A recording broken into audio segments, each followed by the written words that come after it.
भाजपा के अंदर जो क्योंसर के कार्यकर्ता थे, जो लंबे टाइम से संघर्ष कर रहे हैं भाजपा पार्टी के अंदर, पार्टी के पीछे पीछे दरी बिछाते हुए घूम रहे हैं, लेकिन उनको दरकिनार किया जा रहा है। 2023 में भी किया, अब भी किया।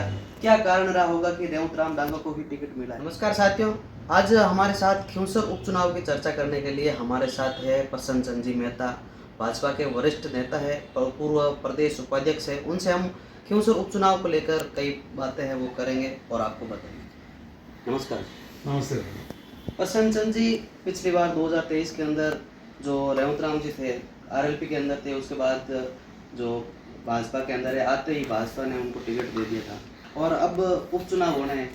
उपचुनाव के अंदर भी वापस जो है रेवंत राम जी को टिकट दिया। भाजपा के अंदर जो क्योंसर के कार्यकर्ता थे, जो लंबे टाइम से संघर्ष कर रहे हैं भाजपा पार्टी के अंदर, पार्टी के पीछे पीछे दरी बिछाते हुए घूम रहे हैं, लेकिन उनको दरकिनार किया जा रहा है। 2023 में भी किया, अब भी किया।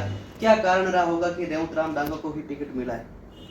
देखिए, सबसे पहले तो मैं आपको जिस समय हम चर्चा कर रहे हैं, हमारा सबसे पावन पुण्य त्यौहार दीपावली हमारे सामने है। आप सबके माध्यम से आपको दिवाली की बहुत बहुत बधाई देता हूँ। आपने अच्छा प्रश्न पूछा मुझसे। देखिए, भारतीय जनता पार्टी के अंदर प्रत्याशी का चयन सामान्य कार्यकर्ताओं की राय से किया जाता है। पिछले चुनाव में रेवंत राम जी ने चुनाव लड़ा था और बहुत कम वोटों से वो पराजित हुए थे और सारे कार्यकर्ताओं ने उन्होंने दिल से स्वीकार किया था, कमल के फूल पर उन्होंने चुनाव लड़ा था। इस बार भी अधिकांश कार्यकर्ताओं की, जो पार्टी का शीर्ष नेतृत्व कार्यकर्ता से रायशुमारी करता है, जनता से रायशुमारी करता है, निश्चित रूप से उनके पक्ष में रायशुमारी रही होगी, क्योंकि भाजपा के अंदर प्रत्याशी का चयन ऊपर से नहीं होता, कार्यकर्ताओं की राय से, आम जनता की राय से किया जाता है और भाजपा के कार्यकर्ताओं की राय के अनुसार ही रेवंत राम जी का पुनः चयन हुआ है।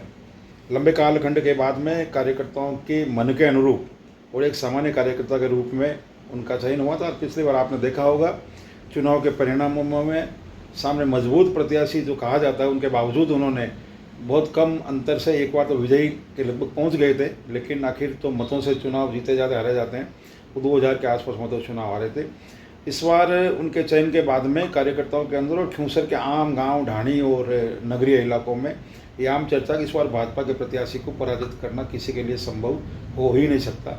पूरे कार्यकर्ता एक मुखी होकर काम कर रहे हैं। जैसा कि आपने कहा कि पुराने कार्यकर्ता भी जो शुरू से भाजपा से जुड़े हुए थे, इनका चयन उन्हीं की राय से किया गया है।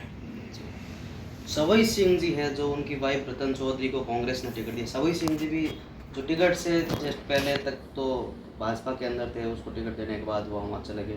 उससे कुछ प्रभाव पड़ेगा कि सवई सिंह जी से? देखिए, मैं सोचता हूँ कि सवई सिंह जी की पत्नी को कांग्रेस ने टिकट दिया, सवई सिंह जी ने भाजपा का दामन छोड़कर कांग्रेस में गए, ये उनका व्यक्तिगत निर्णय है। राजनीतिक क्षेत्र के अंदर व्यक्ति आते जाते रहते हैं, लेकिन मेरा ऐसा सोचना कांग्रेस वहाँ लड़ाई में है ही नहीं, इसलिए कोई न कोई कांग्रेस के बड़े नेता अपने एक दूसरे को निपटाने के लिए इस प्रकार की व्यूह रचना रच रहे होंगे। हनुमान बेनीवाल है, वो भी बहुत लोकप्रिय नेता है किसानों के लिए, किसानों के और जाट राजनीति के अंदर भी काफ़ी चर्चाओं में रहते हैं। जो जैसे धरना प्रदर्शन हो गया, इस टाइप का ही मुद्दे जो है उनके चर्चाओं में रहते हैं। क्या लग रहा है इस बार रेवंत राम जो डांगा है, क्या सीट निकाल देगा? क्या देखिए, सीट जो जैसा आप मुझे पूछ रहे हैं, निश्चित रूप से हनुमान जी अपने क्षेत्र में सक्रिय हैं, लोगों के बीच में रहते हैं, इसमें कोई दो राय नहीं है। लेकिन लोग वहाँ भाजपा को चाहते हैं, लोग मोदी जी के शासन को चाहते हैं, लोग चाहते हैं कि डबल इंजन की सरकार हमारे यहाँ भी रहे। सबसे बड़ी लोगों की सोच उसी के अनुरूप है और उसी के अनुरूप लोग रेवंत राम जी को भाजपा को समर्थन देंगे।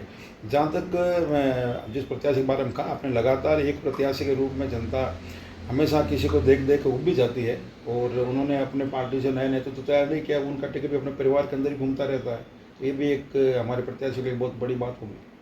हनुमान बेनीवाल जो थे पिछली बार 2059 वोटों से जीते थे, अभी जो विधानसभा के चुनाव हुए थे, लेकिन कई लोग ये कहते हैं कि उस टाइम बहुत लीड जो है कम थी।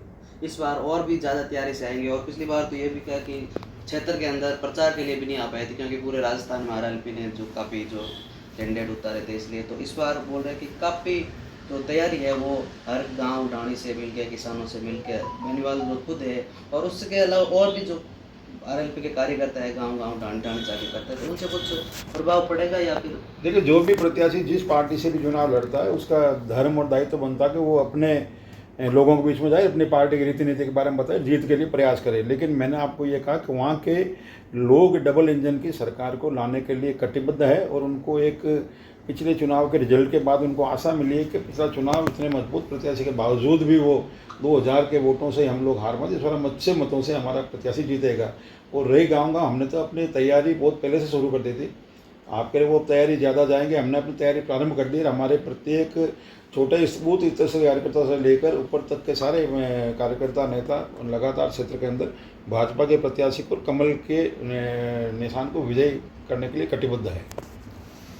साथियों, हमारे साथ थे पूर्व भाजपा के प्रदेश उपाध्यक्ष प्रसन्न चंद जी मेहता। और भी हम क्षेत्र के अंदर जाएंगे, लोगों से, किसानों से भी मिलेंगे और आपको बताएंगे। मिलते हैं अगले वीडियो में, तब तक के लिए धन्यवाद।